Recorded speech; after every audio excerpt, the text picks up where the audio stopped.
오늘은 사무엘상 3장 말씀을 우리가 함께 보도록 하겠습니다.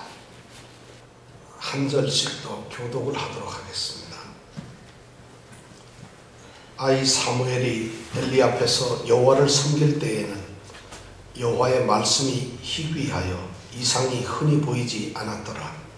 엘리의 눈이 점점 어두워가서 잘 보지 못하는 때에 그가 자기 장소에 누웠고 하나님의 등불은 아직 꺼지지 아니하였으며 사무엘은 하나님의 궤에 있는 여호와의 전 안에 누웠더니 여호와께서 사무엘을 부르시는지라 그가 대답하되 내가 여기 있나이다 하고 엘리에게로 달려가서 가로되 당신이 나를 부르셨기로 내가 여기 있나이다.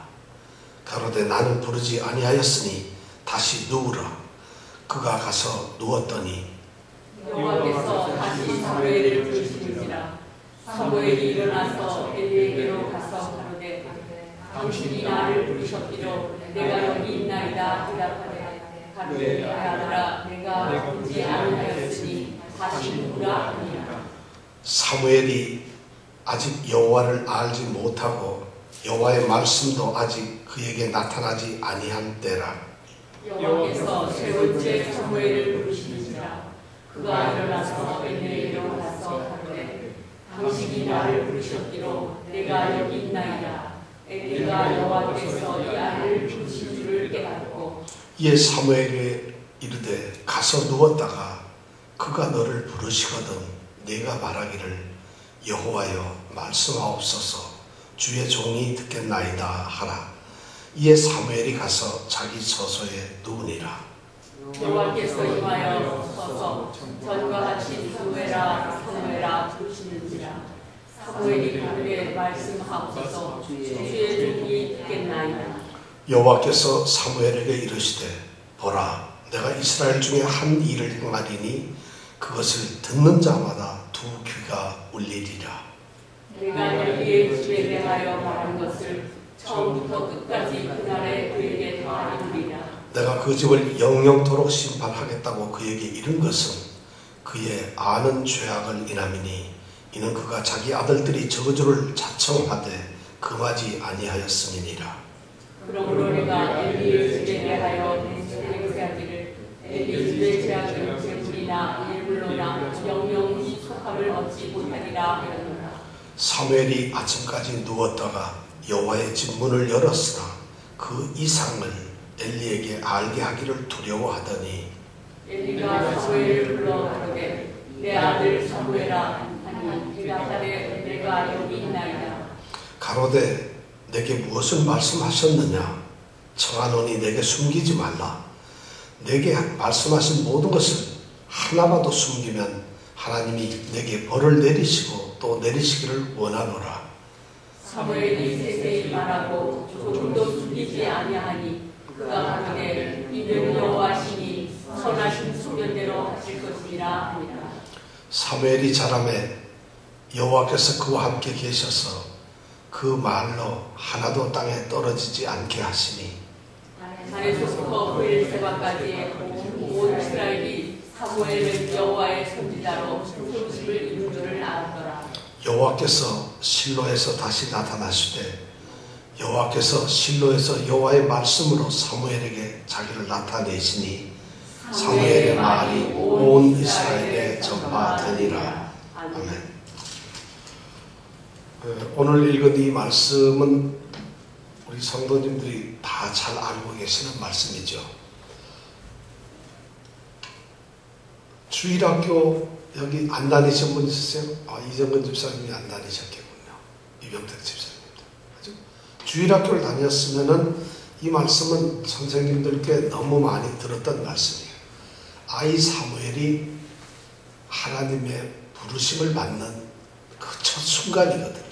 그래서 이 말씀을 들을 때 사무엘이 하나님을 부르면은 하나님께서 사무엘을 부르면은 사무엘이 이제 하나님의 부르심을 받고 드디어 선지자로 세워지는 그 순간의 이야기인데 너무 잘 아는 내용이에요. 그래서 오늘 이 말씀을 가지고 우리가 한번 생각을 해보려고 합니다. 우리가 지난주에 엘리의 아들들과 사무엘 이 두 이제 아이들을 비교하면서 엘리의 두 아들의 그 행악하는 것과 사무엘이 하나님 앞에서 잘 자라는 두 모습을 우리가 지난주에 생각을 했습니다. 오늘 이 말씀은 이제 드디어 사무엘로 이 이야기가 완전히 바뀌게 되는, 역사의 주인공이 사무엘로 바뀌는 그런 순간의 이야기를 오늘 우리가 생각을 하게 됩니다.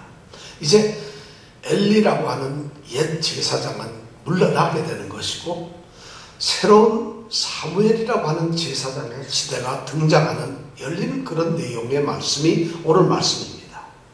오늘 말씀 3장 1절에 처음 보니까 아이 사무엘이 이렇게 되어 있어요. 엘리 앞에서 여호와를 섬길 때 아이라고 하는, 아주 간단하기란 이런 말인데, 하나님의 부르심을 받는 것, 하나님의 종이 되는 것은 꼭 어른만 되는 것이 아니고 아이도 될 수가 있다는 것이죠. 그리고 하나님의 부르심을 받는 사람들은 이렇게 신분이나 연령이나 어떤 그런 것에 따라서 되는 것이 아니라 하나님의 뜻에 의해서 하나님께서는 그 나이 많고 경륜 있고 학식이 있고 경험 많은 그런 엘리보다도 하나님께서는 나이 어리고 엘리에게 지금 교육을 받고 양육받아서 선지자 훈련을 받고 자라나는 그런 사무엘을 선택하고 부르시는 이런 내용을 오늘 우리가 볼 수 있습니다. 어린 나이가 하나님의 부르심을 받는데 절대로 문제가 되는 것은 아니라는 것이죠. 자, 이제 사무엘이 오늘 드디어 무대 전면으로 등장을 합니다. 우리는 오늘 사무엘서 3장을 읽으면서 대략 4가지 또는 3가지로 이렇게 이야기를 나누어 볼 수 있어요. 3장 1절에서부터 3절까지는 사무엘이 등장하던 시대 상황을 지금 기록을 해두고 있고요. 뭐를 기록하고 있다고요? 어디서부터 어디까지를? 1절부터 3절까지 그렇고, 그 다음에 4절부터 14절까지는 하나님께서 사무엘을 부르시는 장면이 나오고, 그 다음에 15절부터 18절은 엘리 제사장이 사무엘을 부르는 내용이 나오고, 그리고 마지막 그 뒤에 19절부터 끝에까지는 사무엘을 통해서 말씀이 충만한 이스라엘로 바뀌었다는 그런 내용이 이 오늘 3장의 전체적인 내용이 되겠습니다. 자, 말씀이 이제 없는 그 당시의 시대적 상황을 우리가 한번 1절서부터 3절까지 한번 살펴보길 원합니다. 오늘 말씀을 1절부터 3절 말씀을 이렇게 보면은 가장 중요한 말씀이 뭐냐면, 사무엘이 엘리 앞에서 하나님을 섬길 때 여호와의 말씀이 희귀하다는 거죠. 희귀하다는 건 거의 없다는 것이죠. 그러니까 하나님께서 말씀을 하시는 경우가 없다는 것이에요. 하나님이 말씀을 하시지 않는다. 그 말은 하나님의 말씀이 없다는 것이죠. 그 다음에 하나님의 말씀이 나타나면 그 다음에 하나님이 말씀을 하기 위해서는 그냥 소리만 들려주시는 것이 아니라 그 다음에 보면 이상이 있는데, 이상이라는 건 환상을 얘기하는 거예요. 어떤 환상. 근데 환상조차도 전혀 보이질 않는 것이죠. 그러니까 하나님의 말씀과 하나님의 그 환상이 나타나지 않는 그런 시대라는 것이에요. 하나님께서는 이 땅에 자기를 계시하시려고 하면, 자기를 드러내고 우리를 만나려고 하면 말씀과 환상으로 나타나시는 것이 일반적인 모습이에요. 그리고 그것이 가장 하나님을 나타내는 것이, 하나님이 말씀을 하신다, 하나님께서 나타나셨다 하는 이런 말들이 바로 환상이나 말씀으로 전부 다 이루어지는 것인데, 그것 자체가 없었다는 것은 뭐예요? 하나님께서 이 시대를 외면하신다, 이 시대를 무시하고 냉대해버린다는 것이에요. 그러니까 왜 하나님이 이 시대를 무시할까요? 우리가 지난주에 생각했지만 엘리의 그 아들들 제사장들이 하는 그 행위가 너무 행악해요. 너무 파렴치하고 너무 이 하나님의 율법을 거스리고 범하는 것이 도를 넘었어요. 그러니까 하나님께서는 하나님의 말씀이나 이상을 그들에게 보여주실 수가 없는 거예요. 나타나시지 않고 그들을 아주 무시해버리고 소외해버린 거예요. 외면을 해버렸죠. 외면을 하니까 또 어떤 문제가 생겨요. 외면을 하면 할수록 사람들은 더 죄를 짓게 되는 거죠. 죄를 짓게 되면 또 하나님은 더 그것을 죄에 있는 사람들을 보지 않게 되는 거죠. 이것이 바로 뭐냐면 악의 악순환이라는 거예요. 우리 믿음도 마찬가지예요. 좀 열심을 가지고 이렇게 하게 되면은 교회를 사랑하고 또 성도들을 이렇게 그리워하고 미스하고 하는 이런 마음이 생겨요. 그리고 말씀을 읽어보고도 싶고 교회에 관심도 생기고 이런데 그것이 조금씩 떨어지기 시작하면 어느 날 좀 떨어졌어요. 그러면 교회가 소홀하게 되는 거고 그것 자체 말씀을 읽거나 이런 것이 점점 없어져요. 그런데 없어지게 되면 또 마음속에 열심까지도 없어져 버려요.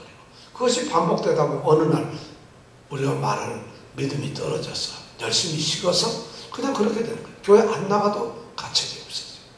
예배를 안 들어도 부담이 없어요. 말씀을 읽지 않아도 아무렇지도 않아요. 읽는 것이 부담이 되어버려요. 지금 이스라엘의 상태가 지금 그런 상태까지 왔다는 것이에요. 하나님이 말씀을 전혀 안 하시죠. 하나님이 나타나지 않은 그런 하나님이 없는 하나님 부재 시대가 되어버리고 말았다는 것이에요. 그런데 보니까 2절에 참 놀라운 게 엘리의 눈이 뭐라 어떻게 됐어요? 점점 어두워져 가서 보지를 못하게 되었다는 것이죠. 잘 보지를 못해요. 엘리는 나이가 많아요. 이 당시에 한 80살을 훨씬 넘었을 거예요. 당연히 늙어서 눈이 점점 나빠지는데 이 말씀은 너무 상징적이에요. 엘리의 눈이 나빠졌다는 걸 그걸 몰라서 여기 써놓는 것이 아니에요. 왜 이 말을 써놨느냐? 엘리의 영적인 눈도 그렇게 영안이 점점 흐려졌다는 거예요. 영적으로 눈이 흐려지면은 하나님을 보고 하나님을 깨닫고 하나님을 느끼는 것이 흐려져 버리면 이런 상태가 되는 것이에요. 그런데 그것을 이렇게 되니까 하나님을 향한 하나님의 영안이 흐려지게 돼버리고 말았다는 것이죠. 종교는 있는데 믿음은 없어요. 말씀은 없어요. 종교적인 모습이나 이런 건 있죠. 지금 엘리가 제사장이잖아요. 그리고 평생을 제사장으로 섬겼어요. 그리고 실로에서 하나님의 성막에서 제사장으로 섬기고 있어요. 이스라엘 전체 가장 높은 종교 지도자입니다. 두 아들들도 그런 종교의 지도자들이에요. 종교의 지도자들도 있고 종교는 하나님을 섬긴다고 하는 종교라고 하는 것은 있는데 말씀이 없어요. 하나님이 나타나는 것도 없어요. 심각한 현실이 지금 이스라엘에 떨어지고 있는 것이죠. 오늘날 우리 세대가 아마 그런 세대가 아닌가 싶어요. 종교는 기독교라고 하는 종교는 있어요. 근데 하나님의 참된 역사는 하나님의 말씀이 살아서 성도들, 그리스도인들이 살아가는 삶에서 일어나는 건 별로 없다는 것이죠. 전 세계적으로 지금 기독교인이 17억 또는 18억 뭐 이런 정도 된다는데 그렇게 되면 한 70억 인구 중에서 굉장한 인원이죠. 세상이 달라져야 돼요. 그리고 그런 이 크리스찬들이 모여 사는 사람 동네들이 너무 많아요. 예수를 믿는 사람들이 얼마나 많이 모여 있어요. 종교인, 예수를 믿는 기독교인, 종교인은 너무 많은데 하나님의 말씀이나 하나님의 능력이나 하나님의 역사가 나타나지 않는 것이에요. 이건 지금 오늘 그런 상황을 우리에게 좀 들려주시고 있는 거예요. 지금부터 200년 전에 맥켄지라고 하는 스코틀랜드의 목사님이 계셨어요. 200년 전. 그 맥켄지 목사님이 한 번은 어떤 목사님의 이제 목사 안수식에 가서 설교를 하게 됐는데 그때 가서 하신 설교하면서 하는 말씀이 이런 말이에요. 오늘날 이렇게 하나님의 말씀이 영적 이 능력이 영적으로 파멸되어 가고 있는 이유가 무엇이냐? 예를 들어서 그것이 목사가 부족해서 그런 것이 아니라는 것이에요. 목사 안수식에 가서 목사 안수를 하면서 거기서 설교를 하는데 목사가 부족해서 오늘 영적 힘이 이렇게 쇠퇴해져 가는 것은 아니라는 것이에요. 어느 날 목사들이 이렇게 늘어나기 시작하면은 이집트의 메뚜기 태처럼 목사들이 발박을 하는 때가 반드시 올 것이라는 것이에요. 반드시 온다는 것이죠. 그런데 이 두 가지 현상 중에서 더 지독한 것은 뭐겠어요? 더 큰 재앙이 오는 시기가 있다는 것이죠. 그 현상이 어느 것이 더 지독한 재앙이 될 것인가? 이집트의 메뚜기 떼가 더 인간들에게 재앙을 줄 것인가? 아니면 수많은 목사들이 태어나는 그것 자체가 사람들에게 재앙이 될 것인가? 목사가 많이 생기는 것이 사람들이 그렇다는 것이. 메뚜기는 죽일 수 있어요. 메뚜기는 없애버릴 수 있는 과학이 있어요. 잘못 태어나는 불량 목사들이 늘어나면 기독교는 심각해집니다. 목회자들이 많아지면 많아질수록 성직자들, 종교인들이, 종교 지도자들이 많아지면 많아질수록 종교는 퇴락하고 퇴보합니다. 그럴 수밖에 없어요. 왜냐하면 그게 삶의 경쟁의식이 생기고 치열한 삶의 경쟁이 돼요. 어떤 보면 목사들이 많고 그러면은 이 세상이 하나님의 말씀이 충만해야죠. 하나님을 섬기는 걸 자기의 천직으로 알고 살아가는 사람들이 많다면은 이 세상이 달라져야죠. 그런데 지금 목회자의 수가 전 세계적으로 지금 요즘이 제일 많은 때예요. 그런데 가장 타락한 도덕적인 모습들이 오늘에 나타나고 있어요. 뿐만 아닙니다. 목사들뿐만 아니라 종교인들, 기독교인들의 수가 늘어나면 늘어날수록 그런 문제가 생겨요. 기독교에 가장 타락했던 시기는 어쩌면 중세시대예요. 나라가 기독교를 강제로 믿게 해서 전 국민들이 다 기독교를 믿었어요. 그런데 말씀은 없었고 믿음은 없었어요. 그냥 종교가 있었을 뿐이에요. 지금 이 3장 2절의 말씀은 그런 거예요. 제사장의 눈이 엘리 제사장의 눈이 점점 흐려져서 보지를 못합니다. 그러니까 영적으로 무디어져가지고 아무것도 못 보는 거예요. 성도들의 모습, 소위 교인들의 성도의 모습이 이렇게 되어버린다. 그러니까 결과가 어떻게 됩니까? 그러니까 잘 보지 못하는 그때에 그가 자기 처소에 누웠다는 거죠. 자기 자리에 가서 누웠어요. 근데 3절에 보면 그 말씀이 달라집니다. 그런데도 불구하고 제사장의 영적인 눈은 점점 흐려갔지만 하나님의 등불은 아직도 꺼져있지 않다는 거죠. 하나님의 등불, 물론 이것은 성전에 7가지로 되어 있는 그 7촛대로 되어 있는 그 등불을 말하는 것인데 여기서는 그걸 말하려고 하는 것이 아니에요. 상징적으로 하나님의 등불, 하나님의 말씀, 하나님의 그것은 아직도 세상은 그렇게 달라지고 종교는 그렇게 되었지만 하나님의 등불, 하나님의 말씀은 살아있다는 것이 아직도 꺼지지 않고 있다는 거죠. 그러다가 보니까 3절에 보니까 사무엘은 어디에서 자고 있느냐? 하나님의 궤. 하나님의 궤가 뭐예요? 법궤죠. 법궤는 뭐가 있어요? 말씀과 만나 한마디가 쌍난 지팡이가 있잖아요. 말씀이 있는 것이에요. 하나님의 임재가 있는 것이에요. 바로 그 하나님의 궤 옆 여호와 전에서 자고 있는 거예요. 누가? 사무엘이. 엘리 제사장은 눈이 멀어져가지고 자기가 자야 될 자기 땅에 가버리고 말아서 자기 처소에서 자고 있단 말이에요. 그런데 하나님의 등불은 꺼지지 않고 하나님이 택하는 사무엘은 자기 처소가 아닌 여호와 전에서 자고 있더라는 거지.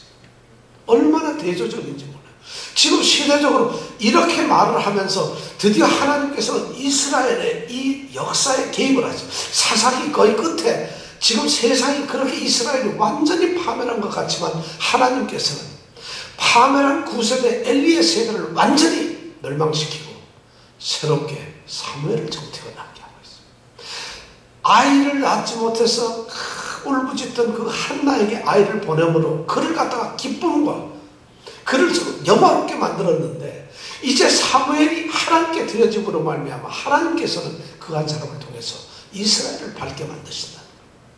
이스라엘의 역사가 이루어진다. 우리 성도들이 바로 오늘날 이런 사무엘과 같은 의식을 가져야 된다.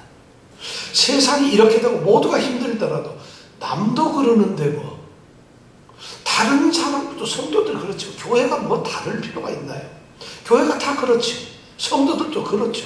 신앙이라는 건 그런 거예요. 이런 생각들, 이런 말들이 이렇게 세상을 들릴 때 우리 예수님 교회 모든 성도들은 하나님의 등불이 아직도 꺼지지 않았다는 것을 기억해 주시기 바랍니다. 그리고 우리가 있어야 될 곳은 어디라고요? 여호와의 전이라는 것이에요. 하나님이 여호와의 전이라는 거예요. 하나님이 계시는 것이에요. 다시 말씀을 드리면 우리 성도들에게는 하나님의 임재가 늘 느껴지는 그런 신앙생활을 해야 된다는 것이에요. 종교가 아니에요. 성경 속에 있는 기독교라고 하는 종교라 해서 내가 성경 잘 알아요. 찬송 처음부터 끝까지 다 합니다. 웬만하면 악보 안 보고도 외웁니다. 그러니까 어떻다는 거예요. 그렇다는 거죠. 그 마음속에 뭐가 있는 것이에요. 그 마음속에 정말 상한 마음으로 찬송과 가사를 다 외우는 것처럼 간절한 하나님에 대한 찬양이 있나요? 성경을 줄줄줄줄줄 하는데 정말 그 말씀이 내 삶에서 줄줄줄 그대로 사라져 가느냐고 이거죠. 아니면 그거 다 무슨 거예요? 종교라는 것이죠. 지금 그런 상황은 있어요. 지금 종교 경험이 많고 정말 뛰어난 그 엘리 제사장이 이렇게 종교가로서 그냥 그렇게 쓰러져 갈 때 사무엘은 하나님께서 세우고 있어요. 자, 이런 상황에서 4절에 드디어 여호와께서 사무엘을 부르시는지라. 자, 이거 보세요. 이제 하나님께서 드디어 사무엘을 부릅니다. 여호와의 집에 살고 당연히 하나님이 임재하시는 집에 있으니까 하나님이 계시니까 하나님이 사무엘을 부르시죠. 몇 번 불렀어요? 몇 번? 3번 불렀어요. 여러분 성경 말씀 이거는 주일학교에 나오는 거니까 우리 안수 집사님들, 집사님들, 권사님들 다 이거 알아야 된다는 말씀이에요. 누가 보는데 몰라. 사무엘을 불렀나 하나님이? 아닐걸. 사무엘이 찾아갔을걸. 이러다 골치 아프다 이거죠. 사무엘을 하나님께서 3번을 부르셨어요. 근데 놀라운 것은 여기 부르는데 보면 사무엘아 부르는데 사무엘이 깜짝 놀라서 네 하고 일어나서는 하나님을 생각하는 게 아니라 어디로 간다고요? 엘리 제사장한테 가요. 왜 그럴까요? 엘리 제사장이 자기를 부른 줄 알았어요. 그러니까 사무엘은 무슨 소리를 들었는지 모르지만 사무엘아 이런 소리를 들었는데 그게 하나님의 음성이 아니라 엘리 제사장이 자기를 부른 줄 알고 얼른 쫓아가서 저 부르셨어요? 아니 안 불렀다. 돌아가 자거라. 그것도 이렇게 3번을 반복하는 거죠. 사무엘은 하나님의 음성을 아주 구분도 못하는 7절에 보니까 그렇게 돼 있죠. 7절에 보면은 사무엘이 아직 여호와를 알지 못하고 여호와를 알지 못해요. 여호와의 말씀도 아직 그에게 나타나지 아니한대라. 성전에 살고 있는 어린아이는 하나님이 여호와를 섬기고 있어요. 아이 사무엘이 엘리 앞에서 여호와를 섬길 때에는 3장 1절이 그렇게 되어 있는데 7절에 가니까 사무엘이 아직 여호와를 알지 못한다. 여호와의 말씀도 아직 그에게 나타나지 아니한다. 이 말씀은 뭐냐면 우리의 신앙생활에서 뭐냐면 하나님을 아는 것, 훈련을 받는 것하고 하나님을 아는 이 지식하고 하나님을 맞닥뜨려서 만나서 경험을 체험을 하는 것하고 다르다는 것이에요.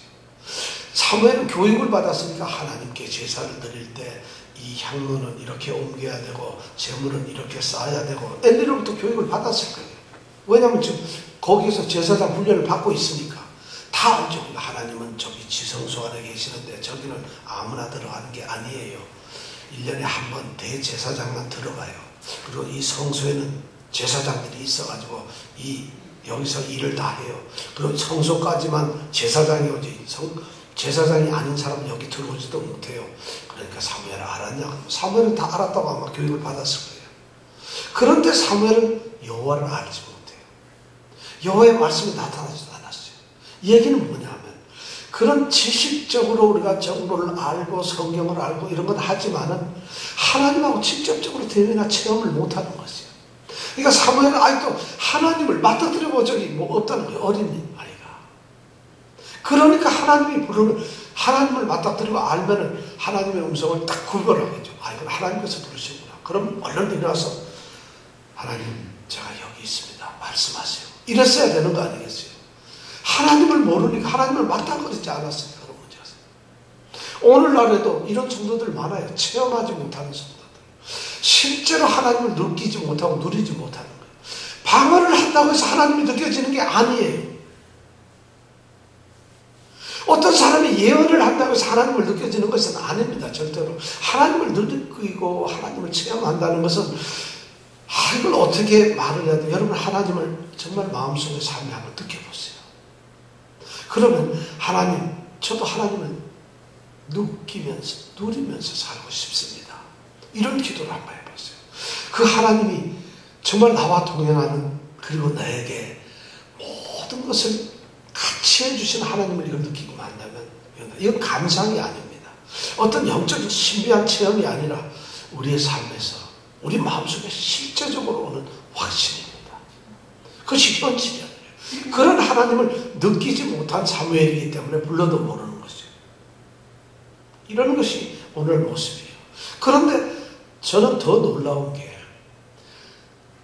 한번 불렀어요. 사무엘아. 불렀더니 얼른 깨어나가지고 엘리한테 가서, 엘리 제사장님 저 부르셨어요? 아니에요. 돌아가서 자거라. 그럼 돌아가서 자요. 하나님이 또 불러요. 사무엘아. 그럼 또 일어나서 엘리한테 가요. 자, 그럼 또 와서 자요. 또 하나님이, 사무엘아. 하나님께서는 자기를 알지도 못하고 자기와 관계도 잘 갖지도 못하고 자기의 음성을 분별도 못하는 그 사무엘을 이렇게 찾아와요. 계속해서. 이것이 바로 하나님이라는 것이에요. 오늘 우리가 여기서 볼 수 있는 건, 우리는 하나님을 어떻게 누리겠어요? 하나님을 알 수가 없었는데 하나님이 우리를 찾아오신다는 것이에요. 그런데 우리는, 여러분 하나님 찾아오는 거 한번 느껴봐서, 하나님이 나를 찾아오셔서 손 들어보세요.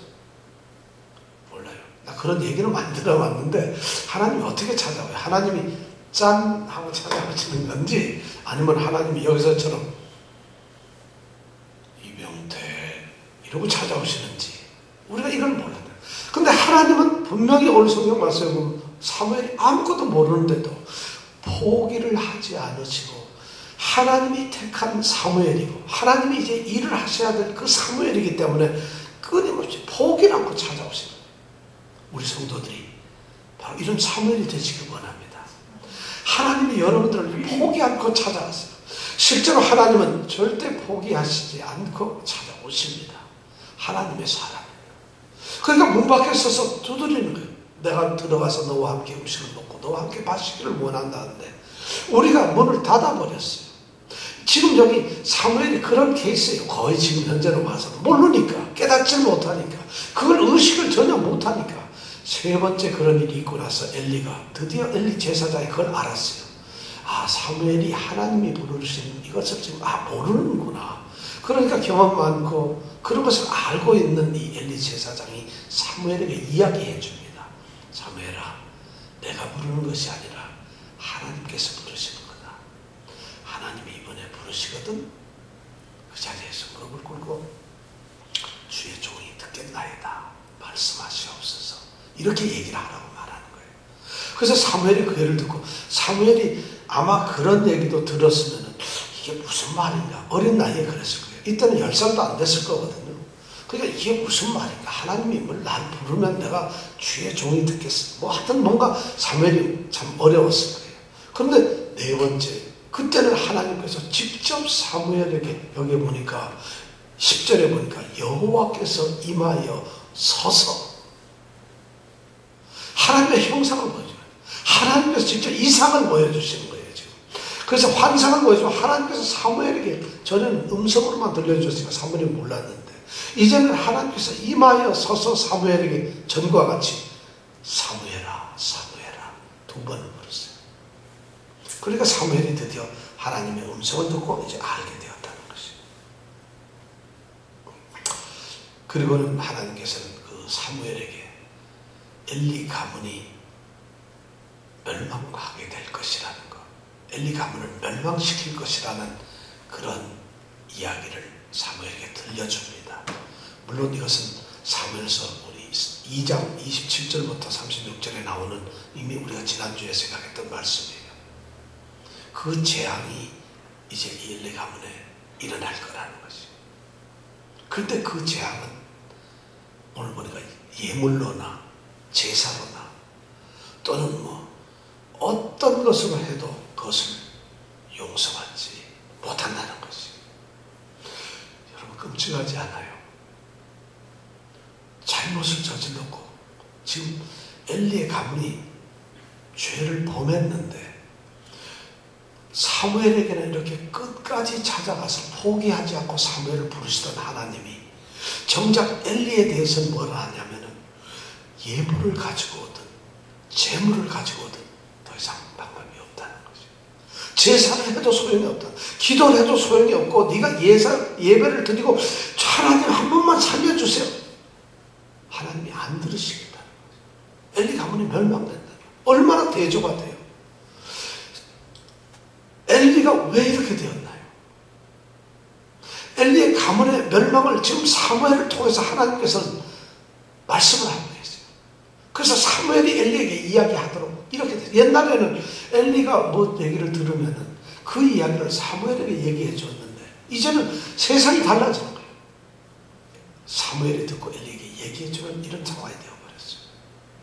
얼마나 두려운지 몰라요. 여러분, 내 삶이, 내 자신의 삶이 만약 하나님께서도 정말 네가 예물을 가져올래?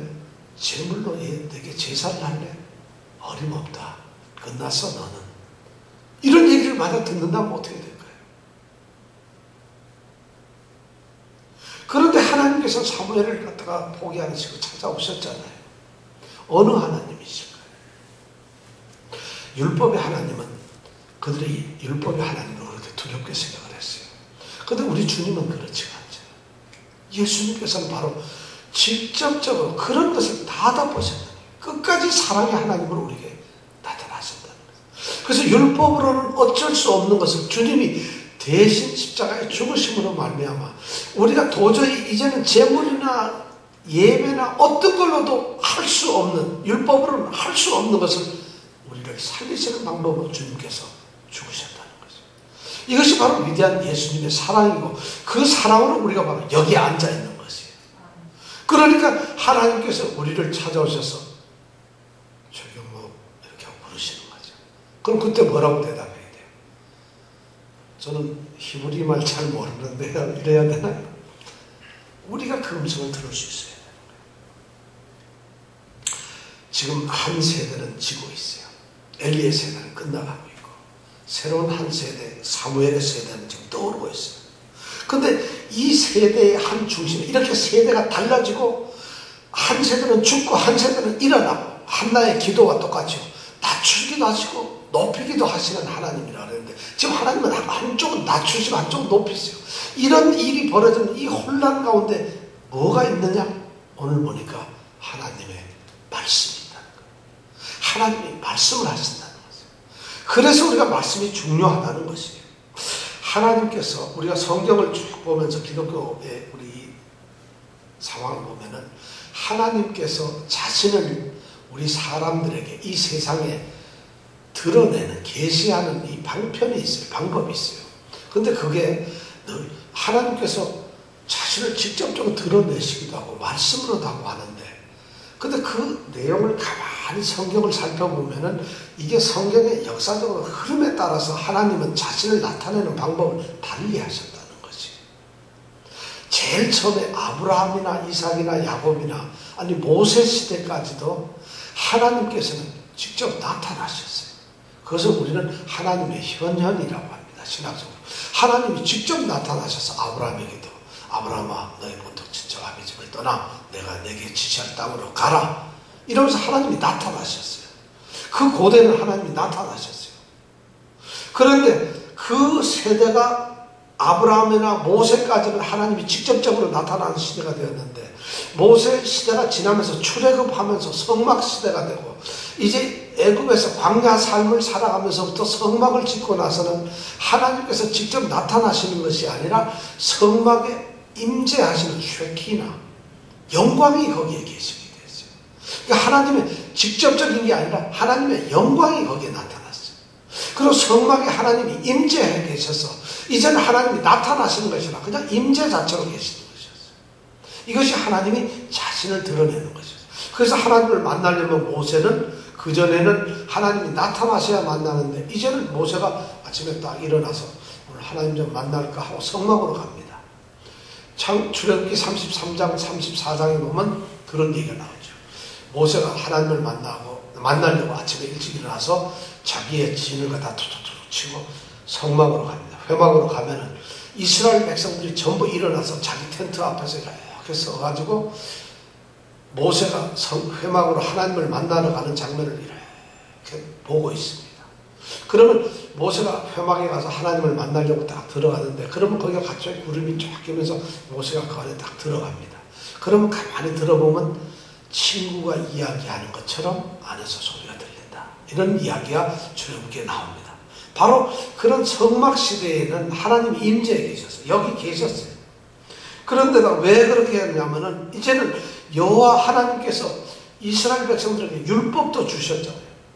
계명도 다 주셨기 때문에 이제 더 이상 하나님께서 무슨 나타나가지고 뭐라고 이야기하실 필요가 없어요. 왜냐하면 하나님께서는 이미 율법을 다 주셨기 때문에 나의 뜻이 여기에 있다. 그러니까 하나님은 이제 백성들이 만나가지고 뭘 할 필요가 없어요. 왜냐하면 하나님이 하신 말씀인 율법을 보면은 하나님을 만난 거나 똑같기 때문에. 그래서 하나님은 드디어 율법으로 자신을 나타내기 시작하셨다는 것이죠. 그런데도 불구하고 인간들이 아주 극도로 타락하거나 이럴 때, 아주 급한 때는 하나님께서 하나님의 사자를 보내셨어요. 그래서 하나님의 사자가 나타나서 하나님을 나타내고 하나님의 뜻을 했어요. 그런데 오늘 이 사무엘 시대를 이렇게 보니까, 사무엘을 보니까 여호와께서 임하여 서서 말씀을 하시는 거예요. 하나님의 임재도 있고 또 하나님이 이상도 환상도 보여주시고 하나님이 말씀도 하시는 이런 시대로 사무엘 시대는 있었다는 거예요. 그런데 이러한 하나님의 뜻을 정확히 알려주는 사무엘 시대가 지나면서 이 선지 시대, 소위 선지자 시대가 지나게 되면 어떻게 되느냐면 하나님께서는 자신의 생각이나 자신의 뜻을 직접적으로 얘기를 하지 아니하시고 선지자를 통해서 얘기를 하셨어요. 선지자를 통해서. 그러니까 이 선지자가 있는 시대에, 선지자 시대에는, 예언자 시대에는, 우리가 이사야 등등 이런 선지자 시대에는 하나님을 본 사람이 아무도 없어요. 하나님이 나타나시지도 않아요. 왜냐하면 하나님께서는 선지자를 통해서 얘기를 하셨다는 거죠. 그런 시대가 지나고 난 다음에 어떤 시대가 됐느냐? 이 선지자 예언자들이 글을 썼어요. 그것이 뭐냐면 성경이에요. 자신들이 받은 말씀을 갖다가 이 말씀 한 걸 갖다가 쭉 선지자들이 썼어요. 그런 다음에는 그 선지자들이 쓴 말씀을 가지고 하나님의 뜻이 이제 나타나기 시작합니다. 그러니까 선지자가 필요해요, 없어요? 선지자조차도 필요 없어요. 왜냐하면 선지자들이 쓴 말씀이 있어요. 그게 바로 뭐냐면 성경이에요. 그래서 말씀의 시대로, 선지자 시대 이후에는 어떤 일이냐? 선지자도 없고 아무것도 없고 오로지 말씀의 시대가 되는 거예요. 지금 우리는 어떤 시대에 있죠? 바로 이 말씀의 시대에 있다는 거죠. 근데 이 말씀의 시대가 되었는데, 선지자가 다 끝나고 말씀의 시대가 되었는데 어느 한 시점에서 말씀 자신이신 예수님이 이 땅에 오셨다는 거죠. 말씀이신 그분 예수님 자신이 말씀인데 그 말씀이 있음에도 불구하고 말씀이 또 예수님께서 오셨어요. 그래서 예수님이 자신의 말씀을 이 땅에 선포하셨어요. 그렇죠? 그래야 안 그래요? 그래서 그 말씀이 자신이 성육신이 돼서 오셨어요. 그래서 예수님이 그리고는 가셨죠. 그러니까 사랑하는 사도들이 다시 예수님이 하신 말씀을 뭐 어떻게 했어요? 기록을 했죠. 그것이 뭐예요? 신약 성경이에요. 구약과 신약 성경 그렇게 되어서 하나님이 자신을 드러내고 뜻을 나타내는 것이 하나님이 직접 나타나셨다가 또는 선지자를 보냈다가 글로 했다가 하나님 예수님께서 직접 나타나셨다. 지금은 오로지 하나님께서는 이 성경 말씀으로만 계시하게 되어 있습니다. 그런데 이 계시를 우리가 잘 모르고 이해를 못하고 하나님의 뜻을 잘 이해를 못하니까 우리 예수님께서는 어떻게? 성령님을 보내주시죠. 보혜사 성령님을 보내서 예수님이 제자들 할 때 이제 십자가에 달리시기 전에 제자들 보고 한 얘기가 그거예요. 나는 이제 가는데 내가 성령을 너에게 보내겠다. 아버지에게서 받아서 보낼 텐데 그 성령이 이제 오시면은 내가 했던 말, 했던 일을 너희에게 생각나게 할 것이다. 이렇게 하면서 그분이 너를 도우실 거다 해서 성령님을 보내셨어요. 그러면 지금은 우리는 말씀과 성령의 시대에 있다는 거죠. 그런데 그러면 하나님은 자기 뜻을 뭘로 나타내신다? 말씀으로 나타내신다. 그 말씀을 이해하고 잘 깨닫기 위해서는, 말씀을 지키기 위해서는 어떻게 했나? 성령이 있어야 된다. 그래서 성령과 말씀이 지금 중요한 시대가 됐다는 것이죠. 그런데 이것을 오해하고 성령 시대라 하니까 뭐 이상해서 방언하고 나는 하나님을 직접 봤습니다. 지금 하나님은 계시를 말씀으로 하신다고 지금 시대적으로 성경이 역사가 쭉 이렇게 나왔는데 지금은 말씀의 시대고 말씀으로만 하나님 자신의 모습을 보여주는 걸로 지금 나타났는데도 아직도 요즘에 갑자기 하나님을 난 직접 만났죠. 하나님께서 예수님도 만나거든요. 천국까지 가고 별 희한한 소리들이 다 나온다는 거죠. 이게 성경을 몰라서 그러는 거죠. 그런데 그 성경을 모르는 사람은 그렇게 떠들 수가 있는데 문제는 성경을 모르는 사람들이니까 또 그 말에 미혹이 되는 거예요. 천국 갔다 왔대야. 세상 20일 갔다 왔대야. 이러면서 천국 갔다 왔다는 얘기를 듣고 있어요. 소설 얘기를 듣는 거죠. 그것이 오늘날 말씀이 희귀하고 이상이 흔히 나타나지 않는 이런 세대가 되어버렸다는 것이죠. 말씀이 있음에도 불구하고 지금 사무엘상 이 3장은 그 얘기를 우리에게 들려줄 수 있어요. 얼마 전에 5살인가 뭐 6살짜리 애가 천국 갔다 왔다고 막 해서 한 얘기를 해가지고 책을 썼잖아요. 그래서 그 책이 베스트셀러가 됐어요. 몇 년 전에. 미국이에요. 이름이 뭐더라 하여튼. 근데 6살인가 5살 때 아주 천국을 갔다 왔어요. 얘가 교통사고가 나가지고 순간적으로 이렇게 했는데 하여튼 천국을 갔다 왔어요. 그리고 깨났어요. 치료를 했는데 갑자기 천국을 갔다 와서 아버지한테도 얘기하고 엄마한테도 얘기하니까 사람들이 이제 그 얘기를 아버지가 부모가 적는 거예요. 근데다가 출판사, 기독교 이 출판사들이 그 장사 되는 걸 놓치겠어요? 그래 와서 계획을 다 썼어요. 한 2달 전인가 이 아이가 선언을 했어요. 저거 다 가짜입니다.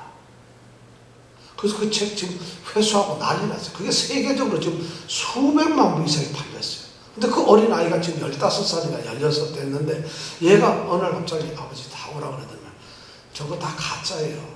저 천국 가는 것도 없고 천국에 대해서 하나도 몰라요. 근데 너 왜 그랬냐 했더니 사람들이 그렇게 얘기하니까 깜짝 놀라더라 이거예요. 그 짓을 하는데 그게 한국의 베스트셀러가 돼가지고 한국에 있는 대형교회 목사님들이 추천해가지고 그거 안 본 사람 없어요. 텔레비 프로 미국에서 웬만한 데 안 나온 데 없어요. 걔가 어디 버지니아 살든 어디 살아요. 근데 지금 고등학교 1학년 2학년 됐는데 얘가 저거 다 가짜예요 이러고 선을 내버려요. 그래서 지금 출판사가 그 책을 출판 안 해요 지금. 현실이에요 현실. 아주 단편적인 얘기인데 그런 것이 뭐냐면 말씀의 희귀한 세계인 거예요. 여기에서도 하나님을 찾지 못한 사람들이 어디서 찾은 거예요? 아니 하나님이 우리가 아브라함쯤 되나요? 하나님이 나타나게? 우리가 모세인가요? 하나님이 나타나게? 전혀 아닌 걸 가지고 오늘날도 그런 것이 너무 많아요. 이런 것이 일부 교단에서 아주 흥행합니다. 심각한 문제예요 사실은. 하나님의 계시는 이렇게 달라지는 것이죠. 시대적으로 달라지는데 지금은 우리가 말씀을 통해서 성령께서 내 마음에 주시는 조명을 가지고 말씀을 읽고 묵상하고 깨닫게 되니까 하나님의 뜻이 뭔가를 알게 되는 거죠. 그래서 이 말씀대로 살아가는 것이 오늘 우리 신앙의 모습이라는 것이죠. 이것이 하나님이 우리에게 계시하는 거예요. 이것을 지금 얘기를 하고 있다는 거죠. 지금 그런 상황이에요. 지금 사무엘 시대에 이 사무엘은 지금 이상과 환상을 보는데 오늘날 이 성경을 읽으면서 저도 이 설교하는 사람들 많이 들었어요. 제가 이 사무엘상 3장으로 설교하는 걸 갖다 설교문을 갖다가 한 20여 편을 인터넷으로 검색을 해봤어요. 그랬더니 여러분들 하나님 이상을 봐야 됩니다. 이런 설교하는 사람들 많아요. 지금 착각을 하고 뭔가 엄청난 생각을 하는 거예요. 근데 그것이 뭔가 자기도 희망하게 모르고 그 얘기를 듣는 사람도 몰라요. 그러니까 신비하게 되는 거죠. 좀 미스터리한 거잖아요. 그리고 뭔가가 하나님을 만나게 되니까 하나님이 직접 음성을 들렸다니까 뭔가가 있는 것 같잖아요. 하나님은 말씀으로만 들려주시는 거지. 이것이 하나님의 음성이에요. 글로 쓰여진 음성이라는 것이. 그것이 오늘 우리에게 잘 와야 되는데 그게 안 돼요. 그러니까 너무 혼란스러워요. 그러면서 그 사람들이 하는 얘기가 또 멋있는 게 뭔지 알아요? 살아계신 하나님이고 전능하신 하나님인데 오늘날 못할 게 뭐 있냐는 거예요. 다 하실 수 있는데 그러니까 하나님이 나타날 수 있는 거지. 착각을 해요. 전능하신 하나님이 오늘날 자기가 나타났다고 이렇게 착각을 하고 있는 거예요. 그리고 우리가 전능하신 하나님이니까 하나님은 못하시는 게 하나도 없나요?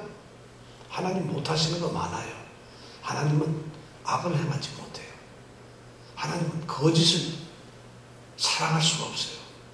하나님은 불법을 행하는 사람을 칭찬하고 받아들일 수가 없어요. 하나님은 거짓말하는 사람들에게 하나님은 잘했다고 말을 못하세요. 하나님은 도적질하는 사람을 아이고 솜씨 좋구만 이런 말씀을 못하시는 분이에요. 하나님은 못하시는 게 너무 많아요. 그런데 실제로 하나님은 악에 대한 것은 하나도 하실 수가 없는, 왜냐하면 선한 분이니까 그건 하실 수가 없는 분이에요. 그러나 하나님은 전능하신 모든 것을 하실 수 있는 분이라는 것이죠. 그런데 그런 걸 우리가 잘 이해를 해야 된다. 하나님에 대한 개념이 잘못되다 보니까 그런 오해가 되는 거예요. 이런 환상을 듣고 나니까 엘리가 궁금해졌어요. 사무엘을 만났다는 게 분명하잖아요. 그죠? 그러니까 얼마나 안달이 났어요. 그런데 그 다음날 되어서 사무엘이 일어나가지고 여호와의 집 문을 열었어요.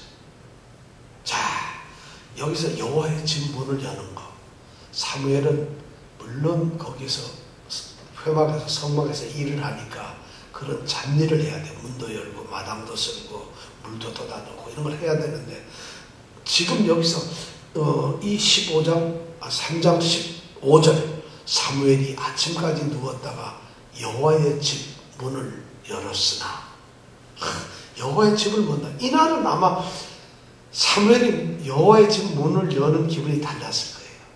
그렇지 않을까요? 밤에 하나님을 만났어요. 하나님의 이상과 하나님의 음성을 듣고 하나님이 엘리 제사장에 대한 이야기를 다 해주면서 내가 그 집을 멸망시킬 것이다. 그러면서 하나님이 얘기한 걸 밤새 들었어요. 그리고 아침에 일어나가지고 여호와의 집에 들어가는 거예요. 그 문을 여는 거예요.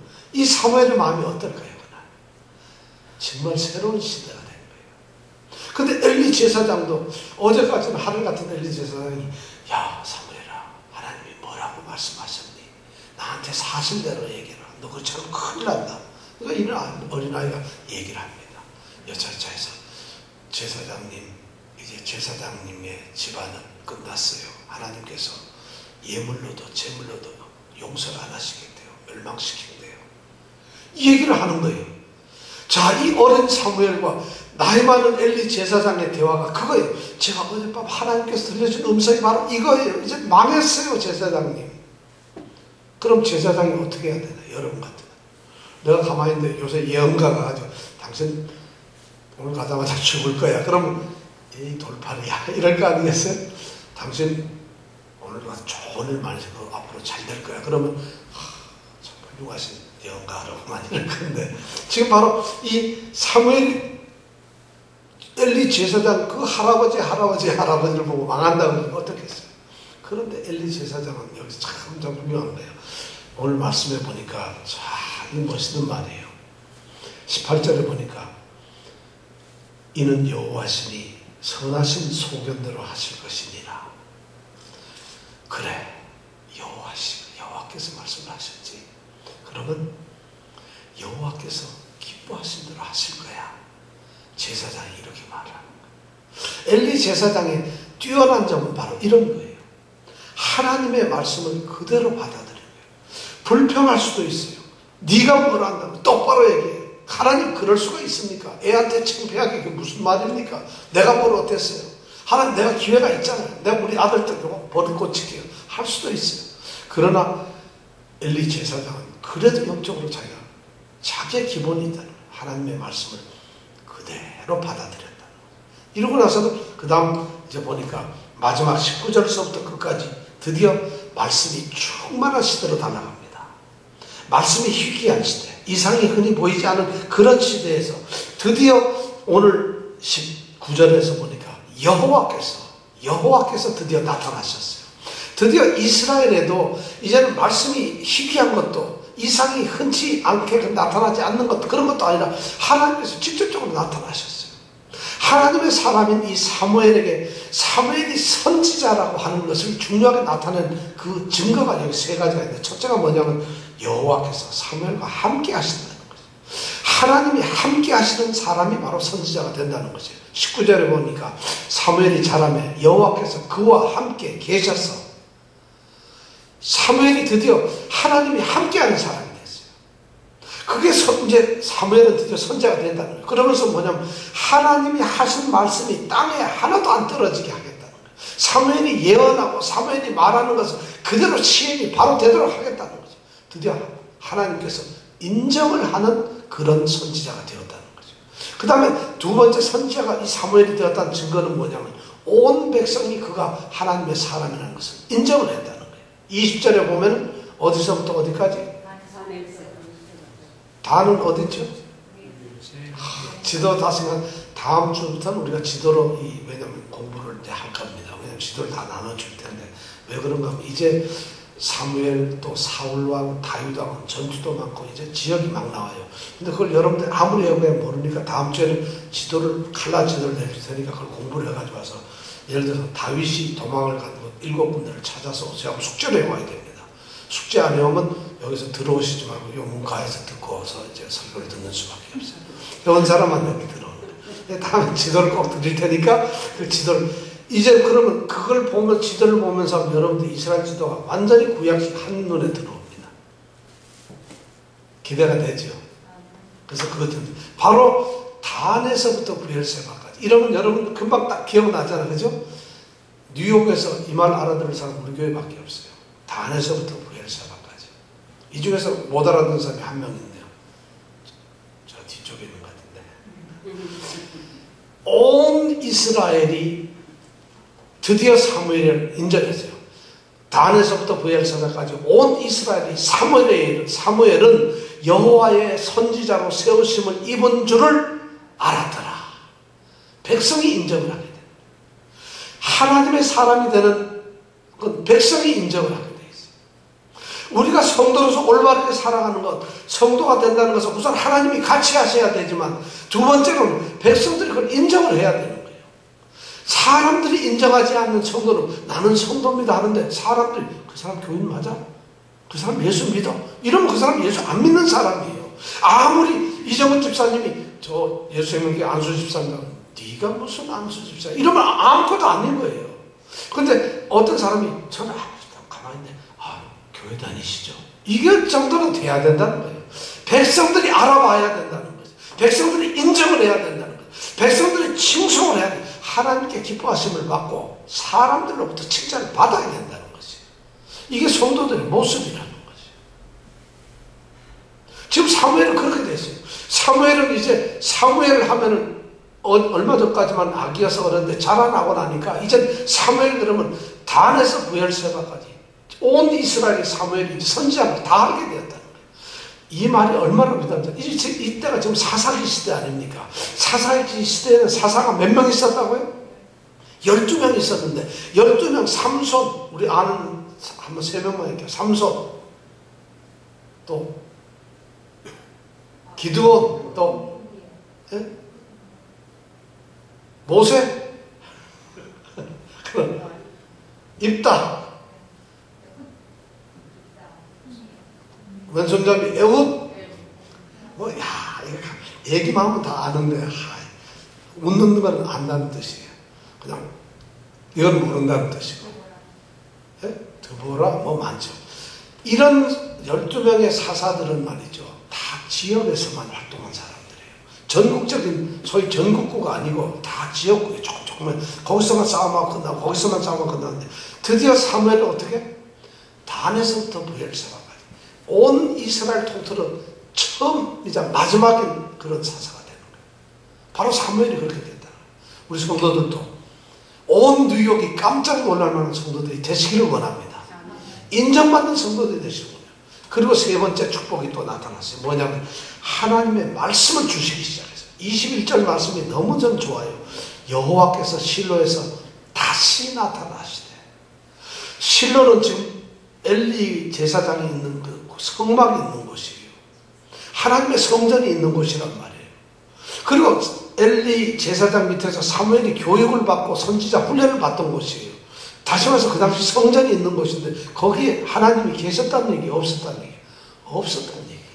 그러니까 21절에 여호와께서 실로에서 다시 나타난다. 하나님께서 드디어 다시 자신이 계시할 곳에 오셨다는 것이에요. 그러면서 여호와께서 실로에서 여호와의 말씀으로 사무엘에게 자기를 나타내셨다는 거예요. 어때요? 하나님께서 나타내시는데 이제 사무엘에게 하나님이 이상이나 이것이 아니라 여호와의 말씀으로 사무엘에게 자기를 나타내신다는 거죠. 하나님이 말씀으로 자기에 오는 것, 이거보다 더 축복이 어디 있어요? 우리 성도들이 바로 말씀의 사람들이 되시길 원합니다. 이 말씀의 축복이라는 거예요. 이런 축복이 되었을 때 4장 1절에 그 마지막에 보면 사무엘의 말이 온 이스라엘에 전파되니라. 대단한 것이에요. 이제 사무엘 이러면은 이스라엘에서 모르는 사람이 없어요. 그러니까 사무엘이 이렇게 이제는 완전히 어떻게 보면 전무후무한 그런 사사가 되고, 그런 사무엘을 사사니까 사사가 됐어요. 그러니까 다음에 왕이 생길 때 정치적 안력이 생기는 거예요. 사울이 아무리 훌륭해도 사무엘을 능가할 수가 없어요. 그래서 계속 문제가 생기는 거예요. 성경은 그렇게 표현을 안 합니다만 냉정하게 따지면 그런 문제가 아니겠어요. 지금 사무엘은 이스라엘의 위대한 지도자가 됐어요. 우리 성도들, 우리 예수님께 성도들이 바로 이런 사무엘과 같았으면 좋겠습니다. 얼마나 멋있는 사람이에요. 말씀이 없고 이상이 없는 시대에 하나님의 음성을 듣는 사람. 세상이 전부 악으로서 무너질 때 하나님이 높여주는 사람. 그리고 하나님이 오늘 19장처럼 하나님이 함께 계시는 사람. 그리고 사람들로부터 전부 다 사람들로 인정을 받는 사람. 그 다음에 하나님이 끊임없이 말씀을 해주는 사람. 그래서 그 사람이 온 이스라엘에, 온 뉴욕에 말씀으로 선포되는 사람. 이런 사람이 된다면 하나님께 가장 축복받는 성도가 아닐까요? 우리 성도들이 다 그렇게 되기를 원합니다. 그래서 우리 예수님의 성도들이 이제 그런 모습으로 우리 교회를 세우고, 우리 교회가 그렇게 소문이 나고, 우리 성도들이 그렇게 되는 그런 역사가 정말 하나님을 통해서 일어나기를 축원합니다. 이제 기도하겠습니다. 정말 우리 간절히 한 5분 동안, 오늘 너무 기도를 오래 하면 안 되니까 5분 동안만 기도를 해보겠습니다. 5분 동안 그치지 않고 정말 간절하게 하나님, 오늘 사무엘의 이 소명, 하나님께서 사무엘을 부르시는 이 장면을 저희들이 생각을 했는데, 저는 어떻게 부름을 받았습니까? 나는 하나님 어떻게 지금 하나님과 관계가 됩니까? 하나님은 나를 어떻게 부르시고, 나는 하나님의 부르심을 입었다면 내 모습이 어떨까요? 나는 하나님 어떤 모습으로 살아야 될까요? 하는 것을 생각하면서, 만약 그것이 아니라면 하나님 저를 불쌍히 여겨주시옵소서. 하나님께서 함께하여 주시옵소서. 간절한 마음으로 이 시간 우리가 소리를 내어서 기도하겠습니다.